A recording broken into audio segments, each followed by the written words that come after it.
You ask Tiger to solve. This deals with linear equations with one unknown. The final result is r equals 4. Let's solve it step by step. Group all r terms on the left side of the equation. Subtract 8r from both sides. Simplify the arithmetic. Group like terms. Simplify the arithmetic. Isolate the r.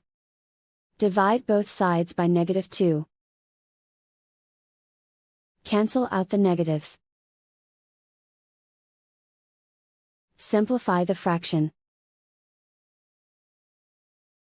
Cancel out the negatives. Find the greatest common factor of the numerator and denominator. Factor out and cancel the greatest common factor. And so the final result is r equals 4.